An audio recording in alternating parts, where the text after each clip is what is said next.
The Chicago Bears take on the Tennessee Titans in week 1 of the NFL preseason at Soldier Field this Saturday at 12 p.m. What should we look out for in this game? Watch this video to find out.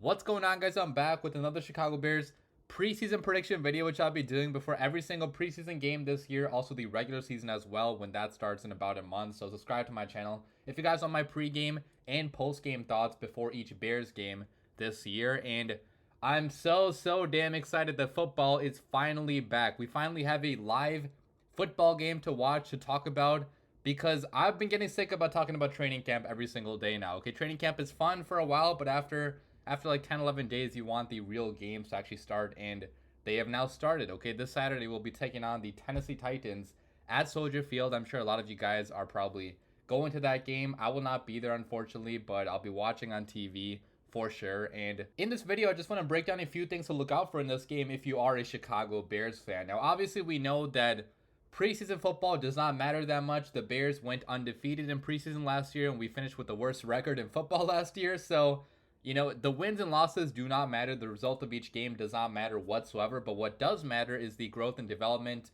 of young players. You know, especially the guys that are second and third string, guys that are fighting to make this roster. These games are super important for them, because these games are how they actually can make this roster. So it's mostly just to look at, you know, your backups, and also to see how the starters are doing in limited time. You know, the starters are actually going to be playing in this game, according to Eberflus, for an unspecified amount of time. I would guess the offense, Justin Fields, are going to be out there for one drive if they score a touchdown, if they move the ball, get a first down. But if they don't get a first down, if they go 3 and out after the first drive, they'll probably get another one, but it's not going to be much more than 2 drives at the very most, because the first game you are taking it kind of slow, kind of easy, and second and third game it's going to be a lot more action from them. But first game, probably not so much. So don't expect the starting offense and the starting defense to be out there for much more than half a quarter or 1 quarter at the very longest. So it will mostly be backups playing, even on the Tennessee Titans side. I'm sure that Ryan Tannehill will not be playing that much. The starting defense will not be playing that much. So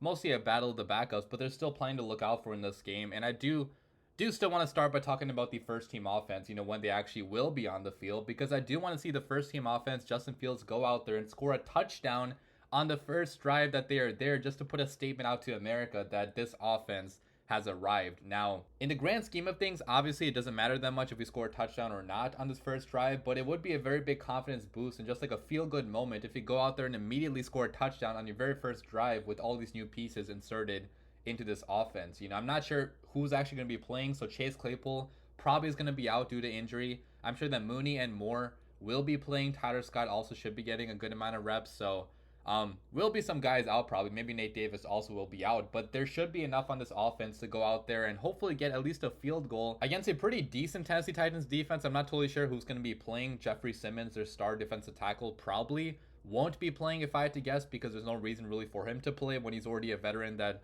is really good. So, you know, there will be some guys out, but that's all the more reason why the Bears should go out there and score a touchdown on their very first drive. I would love to see that out of Justin Fields and the starting offense. Talking about the starting defense a little bit, they're also not going to be on the field for too long, but I do want to see if they can get a turnover or get a stop. I'm not sure who the starting quarterback is going to be for the Titans. It could be Malik Willis. It could be Will Levis too from Kentucky. So either case, it's probably going to be a pretty inexperienced young quarterback. So our defense hopefully should be able to take advantage of that and get a quick 3 and out or get a turnover, or, you know, if they do allow them to go down the field, hold them to only a field goal. Okay, I really hope we don't allow a touchdown. But even if we do, it's only preseason. It's not the end of the world.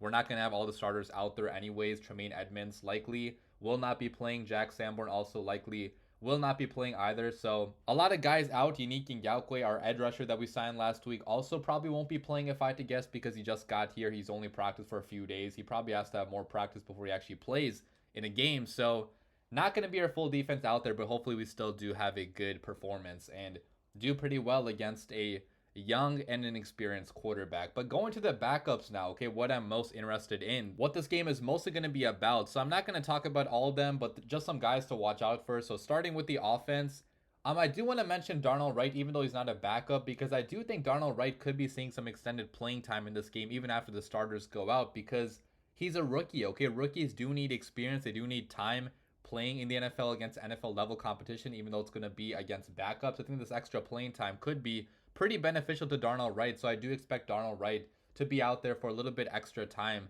Even playing with some of the backups like a PJ Walker. So keep an eye out for Darnell Wright, see how he's doing against speed, against power. He's pretty good against power, but against speed, he has sometimes struggled. So I want to see if that, that weight that he lost, if it's making a big difference in terms of his ability to move on the football field. So that'll be interesting. But talking about some actual backups, so Roschon Johnson, our RB3 right now, I'm very, very excited to see him playing in this game. He's going to be getting a lot of snaps probably in this game because he is RB3, so will be playing well into the first half, maybe even the second half too, and I think he could be the Bears' best offensive player in this game. I would not be surprised at all if he goes off and has over 100 plus rushing yards, maybe a touchdown too, especially going up against backups, because I do think that Roschon Johnson, at least in my opinion, is the best all-around back on the Chicago Bears offense. He has the highest ceiling, the highest potential too, based on what I saw in college football. I mean, playing behind Bijan Robinson, if he was not playing behind the best running back in the country, he very easily could have been like a second or third round pick. That's how,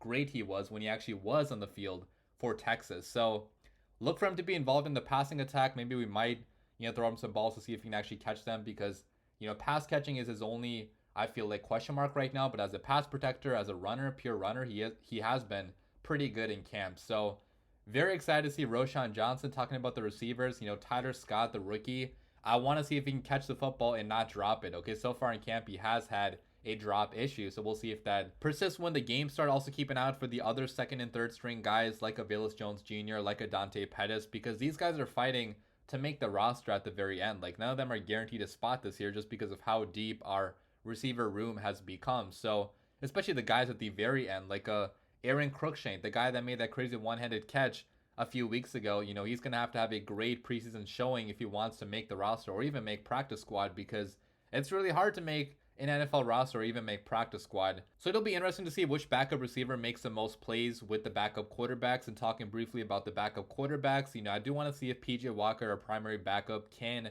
run this offense at least a decent level. Okay, if Justin Fields gets banged up, if he has to be out for a few weeks, can PJ Walker be good enough to keep our offense, keep our team in games, and keep us in the season while he's out? Hopefully that's the case. And I do want to also see if Tyson Bagent, the UDFA from Division 2, if he can take that QB3 spot from Nathan Peterman. I really hope he does. I'm pretty excited to see what he can bring against NFL level competition. Obviously it's backups, but still the jump from Division 2 to NFL is pretty massive, so we'll see if he can make that jump. But that's the offense. I didn't talk too much about the backup offensive line, but hopefully the backup offensive line, guys like Jatari Carter, Lucas Patrick, Doug Kramer too, from my Fighting Illini, hopefully they play pretty well and hold their own in pass protection and in run blocking. But going to the defense, the main guys I'm watching out for, so obviously both our second and third round pick, Gervon Dexter and Zach Pickens, I do want to see what they can show against backups on the offensive line. Okay, hopefully they should be winning their battles against backups if they are to be hyped up as being good day 2 picks. I also want to see how Gervon Dexter's get off looks like in a real NFL game. I haven't heard too much about Zach Pickens at all in camp, so maybe if Zach Pickens can make a few plays, that would be fantastic. Looking at the other guys at edge, we got guys like Terrell Lewis, the guy that came out of nowhere and has been having a really good camp so far. So I want to see if Terrell Lewis can put that together in an actual game as well, get a sack or two. That'd be pretty nice. And then looking at these secondaries, so there's going to be heavy competition at CB 5 and 6. Who's going to make it? Is Josh Blackwell going to make it? Is Greg Stroman going to make it? Jalen Jones, Kindle Vildor is CB 10 now. So if Kindle Vildor wants to make this roster, he's going to have a fantastic preseason showing and show something to the staff that he's not currently showing, because right now Kindle Vildor is on the outside looking in to even make this roster. So there's going to be big battles going down, in the secondary to see who's actually better, who's holding up the best in coverage. And I do want to see the rookies playing well as well. Tarek Stevenson, Terrell Smith should be getting a good amount of playing time too, because they are young rookies who do need that experience. So, secondary should be pretty interesting to watch. And then looking at the linebackers, the main guy I'm watching out for is Noah Sewell. I mean, we've been getting so many reports about Noah Sewell making play after play in camp. And if he does want to unseat Jack Sanborn as being that third starting linebacker, he's going to have to make a lot of plays in the actual games too. So hopefully, he can show something special. But that's basically what I want to look out for in this game. Obviously, the biggest thing is no injuries. Okay, if any of the starters, any of the backups do not get injured, it's a W in my book, because that's the only thing that I'm really scared about going into preseason games. I could not care less if the Bears actually win this game or lose it. does not matter at all. But hopefully the backups, hopefully the starters do play well, and hopefully we have a good time out there. And if you're going to this game, hopefully you have a lot of fun. But oh yeah, also when I was editing this video, so this is me from the future, not me when I was recording this, but I totally forgot to give a score prediction. So I'll give you a prediction right here. My prediction is going to be that the Bears win this game by a score of 21-20. How could I not pick a Bears win? Offense MVP, Roschon Johnson. Defense MVP, let's go with Gervon Dexter. I'll be back with a post-game reaction after this game on Saturday. I hope you guys enjoy the game. As always, bear down.